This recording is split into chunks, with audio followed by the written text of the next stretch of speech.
Today we are going to be demonstrating parts 3 and 4 of the motor speech examination, which is the testing for nonverbal oral apraxia and the testing for apraxia of speech. This is my client, JS, who is going to be demonstrating how this test would typically go on a client. And so we're going to start with the test for nonverbal oral apraxia. So I'm going to want you to do some things. Listen closely and do everything as completely and as well as you can. Are you ready? I'm ready. Okay. Stick out your tongue. Show me how you blow out a match. Show me your teeth. Round your lips. Touch your nose with the tip of your tongue. Bite your lower lip. Show me how you whistle. Lick your lips all around. Clear your throat. Move your tongue in and out. Click your teeth together once. Show me how you smile.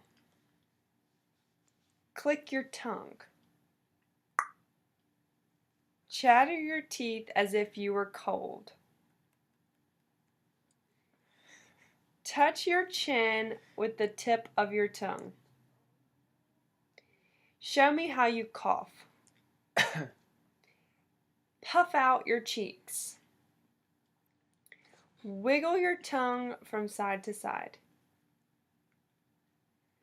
Pucker your lips. Alternating pucker and smile. Very good. So the client demonstrated accurate and immediate response with no hesitation on all of the above tasks. So he would have received a score of 1 on the response scale. So the next section is the testing for apraxia of speech, or the oral verbal apraxia section. So I'm going to ask the patient to say these words for me. Slowpoke. Slowpoke. Conference. Conference. Tahiti. Tahiti. Dressmaker. Dressmaker. Annapolis. Annapolis. Kindergarten. Kindergarten. Condominium. Condominium. Industrial Revolution. Industrial Revolution. Winnie the Pooh and Tigger 2. Winnie the Pooh and Tigger 2. Stiff, stiffer, stiffening. Stiff, stiffer, stiffening. Base, baseball, baseball cap. Base, baseball, baseball cap. Fan, fancy, fantastic. Fan, fancy, fantastic. Glow, glowing, glistening, glamorously. Glow, glowing, glistening, glamorously. Rid, riddle, ridicule, ridiculous. Rid, riddle, ridicule, ridiculous. Very good. Now these. Mime. Mime. George. George. Pipe. Pipe. Babe. Babe. Shush. Shush. Dude. Dude. Tent. Tent. Nan. Nan. Very good. Now I'm going to ask the client to repeat some sentences. Repeat these sentences for me. The beautiful girl was dancing. The beautiful girl was dancing. Open this birthday present first. Open this birthday present first. The stranger walked into the store. The stranger walked into the store. The bird watcher saw a Norwegian blue parrot. The bird watcher saw a Norwegian blue parrot. Very good. So So the client did very well with that task. There was no need to present the words any other than verbally, and there were no necessary errors to transcribe. So now I'd like for you to count from 1 to 20. 1, 2, 3, 4, 5, 6, 7, 8, 9, 10, 11, 12, 13, 14, 15, 16, 17, 18, 19, 20. Very good. Now can you count backward from 20 to 1? 20, 19, 18, 17, 16, 15, 14, 13, 12, 11, 10, 9, 8, 7, 6, 5, 4, 3, 2, 1. Very good. And again, the client had no trouble with this, and there were no inappropriate pauses or anything like that.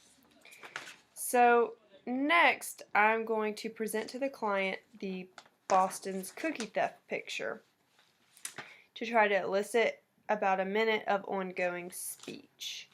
So I need you to tell me what is happening in this picture. Looks like two children are unsupervised and stealing cookies while their mom is not paying attention. Looks like they've stolen about 2 cookies so far and going back for more. The mother's very focused on drying one dish. The sink is overflowing and the window is open.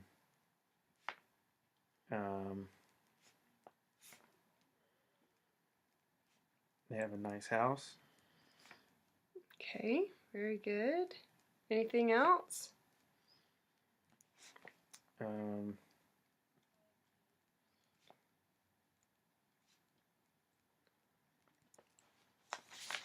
She needs more soap in the sink. Kind of running out of soap. All right, that's very good. Okay, so while the patient was describing, I was taking down a sample of what he was saying. So I have 4 sentences written down, which he produced, and that I'm going to ask him to read back to me. So can you read this first sentence right here? Looks like 2 children are unsupervised and stealing cookies while their mom is not paying attention. Very good. So now I'm going to read it to you, and you read it back to me. Looks like 2 children are unsupervised and stealing cookies while their mom is not paying attention. Looks like 2 children are stealing cookies. You want me to repeat it? Looks like 2 children are unsupervised and stealing cookies while their mom is not paying attention. Looks like 2 children are unsupervised and stealing cookies while their mom is not paying attention. Good. The mother is very focused on drying one dish. The mother is very focused on drying one dish. Very good. The window is open. The window is open. They have a nice house. They have a nice house. Very nice. So the patient was able to imitate these sentences after I repeated them aloud to him. So finally, we're going to conduct a connected speech sample, and I'm going to have the patient read the My Grandfather passage, and I'm going to rate him on 18 different areas of his connected speech. So can you read this passage down here, please? The grandfather passage. You wish to know all about my grandfather. Well, he is nearly 93 years old. He dresses himself in an ancient black frock coat, usually minus several buttons, yet he still thinks as swiftly as ever. A long, flowing beard clings to his chin, giving those who observe him a pronounced feeling of the utmost respect. When he speaks, his voice is just a bit cracked and quivers a trifle. Twice each day he plays skillfully and with zest upon our small organ, except in the winter when the ooze or snow or ice prevents. He slowly takes a short walk in the open air each day. We have often urged him to walk more and smoke less, but he always answers banana oil. Grandfather likes to be modern in his language. Okay, very good. So the patient was able to produce all the vowels and consonants clearly. He had an appropriate rate of speech. Um, there were no evidence of inappropriate silent intervals between words. Didn't show any type of hypernasality or nasal emission that was inappropriate. The patient varies the loudness, and there's no evidence of monoloudness. There's no tremor in the voice. There's no abnormal pitch variations. There's not the presence of harsh vocal quality or strained, strangled vocal quality. The patient does not have a breathy voice, nor does he speak in abnormally short phrases. There are no moments of involuntary inhalation or exhalation, no presence of an inhalatory stridor. The patient uses normal stress on appropriate syllables and words, and there was no other problems in the area of stress or prosody. And that concludes the apraxia section of the oral motor mechanism exam.